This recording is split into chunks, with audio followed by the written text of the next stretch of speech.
Cannabis Small Producer Event Sales License. Thank you so much, Mr.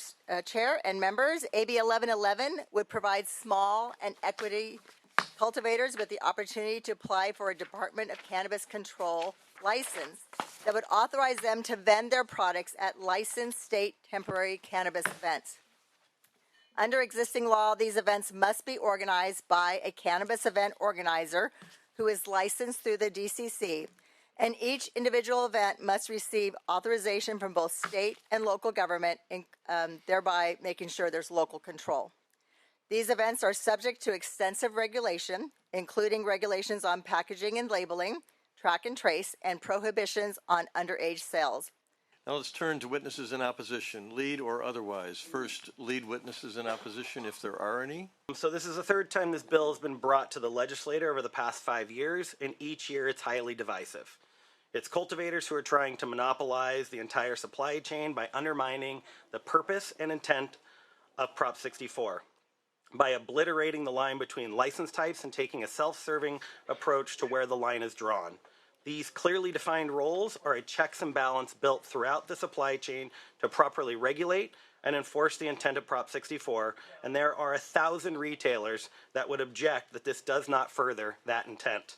Not a single economic calculation, estimation, postulation, or even fabrication has been provided to establish the benefits of this bill to a system that is struggling to find a competitive price that will entice consumers away from an illicit and unregulated market. If this bill talked about opening new markets instead of redistributing the limited and existing revenue, then we can talk about raising all ships. Why would we allow thousands of cultivators to flood existing retail markets? A report from CDTFA just came out saying that almost 300 retailers did not file their first quarter excise taxes, showing the trend that demand for legally priced products is waning. We removed cultivation taxes through AB 195 in an effort to support the cultivation sector of the supply chain. Now we're being asked once again to prop up the cultivation sector by giving preferential treatment to one portion of the supply chain at the detriment of another.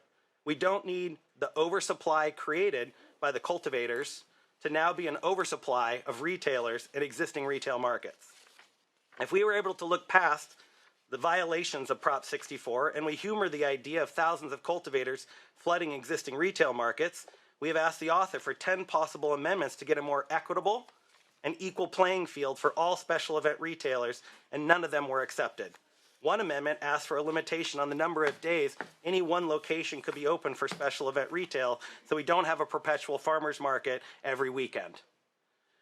Where are the resources for enforcing the 60,000 days these temporary retailers will be entering the marketplace? I don't see a budget that oversees all the diversion opportunities in this appropriation analysis.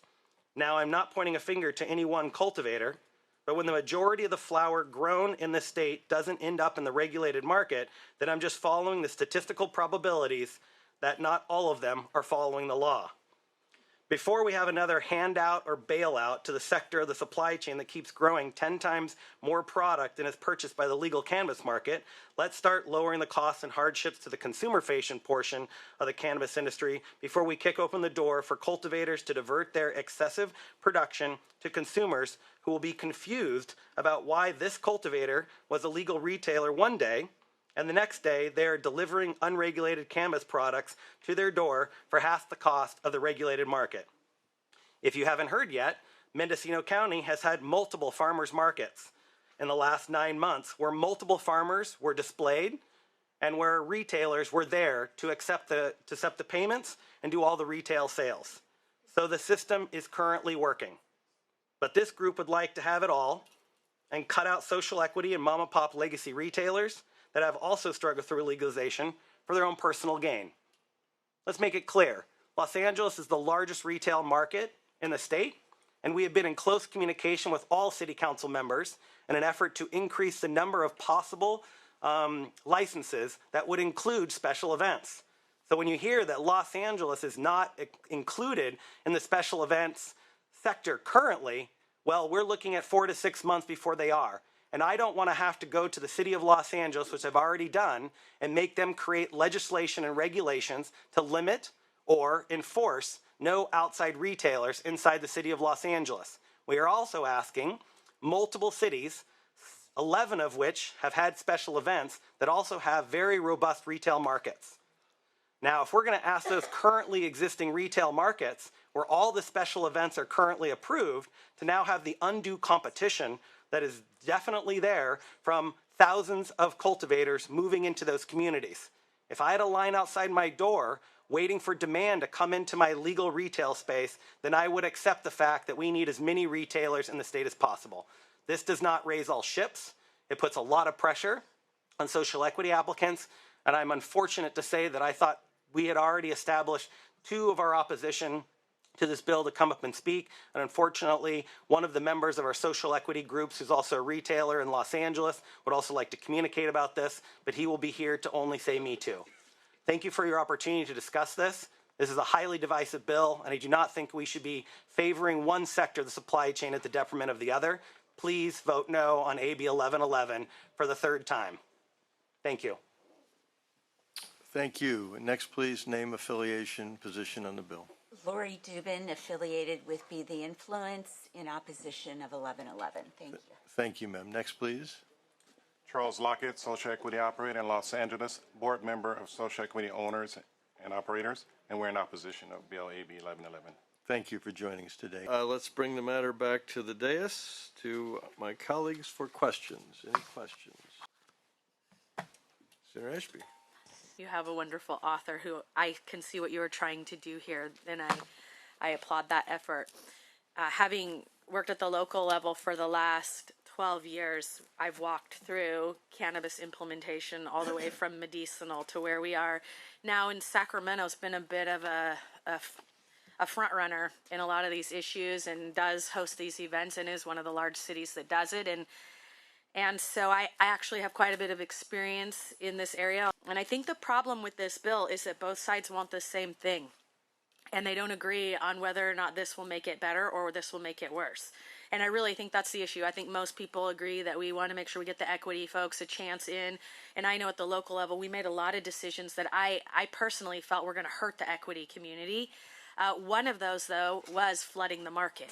Sometimes when you have too much in the market, it floods out the people that you're really trying to elevate up inside of that market. That definitely happened in Sacramento, and it's very difficult to recuperate from because you can't just kick people out of the market once they're in, because it's unclear whether or not implementation of this will hurt or help the equity groups that have taken a lot of personal financial risk to jump into this market. And then you hear from Mr., I don't know if it's Kylo, is it Kylo?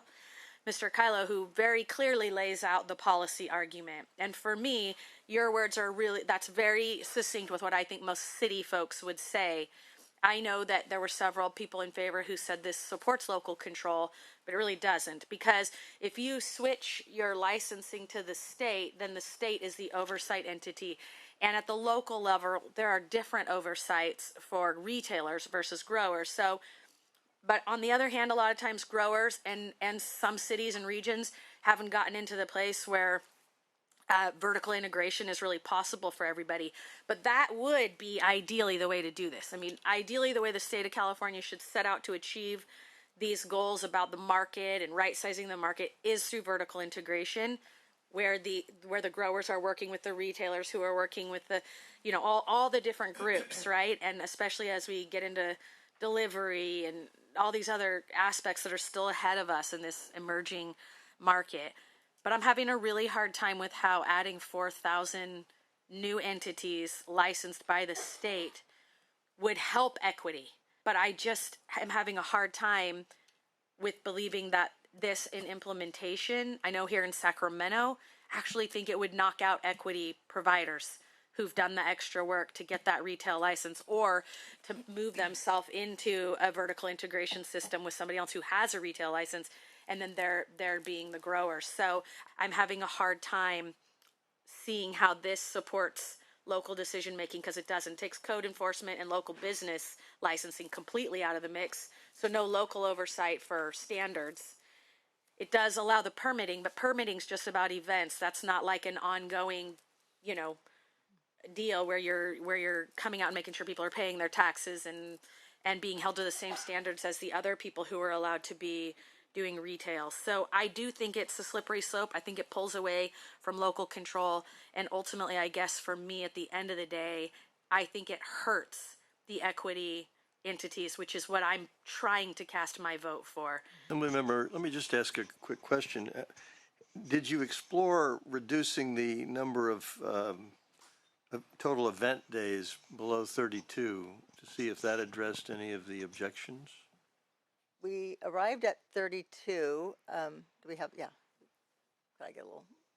Mr. Chair, Mark Smith on behalf of Origins Council, principal testified earlier. We arrived at 32 days because of an Assembly B&P committee amendment request. Originally, we proposed the ability to do this at temporary licensed cannabis events no more than 12 times a year, so one a month. The B&P committee suggested 8 events. Events may be as long as 4 days, so 8 events times 4 days leads to 32 days total. So the 32 days reflects the amendment that was requested by the Assembly B&P committee. I see. Thank you. Well, we don't negotiate amendments from the dais, but I just was curious. Thank you. Colleagues, any other questions? Senator Becker. Thank you. I just wanted to first of all, I also have a tremendous amount of respect for the author and appreciate what you're trying to do here. I also, however, have concerns. It just feels like, and this is not my area of expertise, I'll admit, but it feels like we've had a lot of conversations about how retail is struggling. We've also had a lot of conversations about how the state is struggling and enforcement is struggling. So just kind of on those pieces, it feels like the wrong time to do this. We're trying to get the retail market to compete with the illicit market.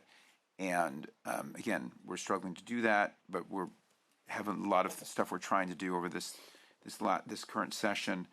And then we all know how the state is struggling in enforcement. So adding a lot of other significant regulations that seem pretty complicated. It just doesn't feel like this is a time. I do have a concern. I do appreciate the comments that were made by the opposition of potentially having this at a farmer's market and whether that opens that opportunity or not. I appreciate what you're saying. That makes me feel better that it's sort of a separate, kind of special event, but with limitations. But again, I just still have concerns. I'm just not sure this is the right opportunity. So I apologize. I do have to leave for a budget briefing, but I'll probably be staying off of this. But I'll look forward. I'll be open to it going forward. Thank you, Senator. Any other questions?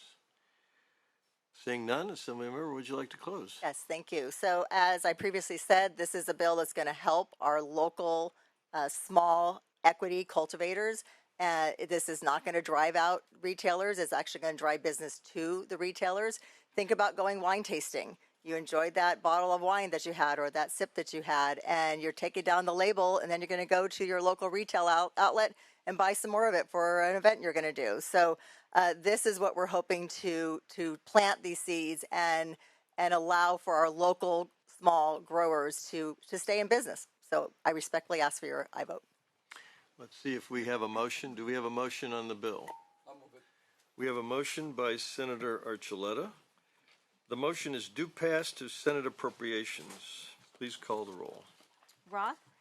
Aye. Roth, aye. Wen? No. Wen, no. Alvarado Gil? Archuleta? Aye. Archuleta, aye. Ashby? Becker? Dodd? Eggman? Glazer? Nilo? Aye. Nilo, aye. Smallwood Cuevas? Wahab? Wilk? Current vote is 3-1. We'll hold the roll open for absent members. Thank you. Thank you very much.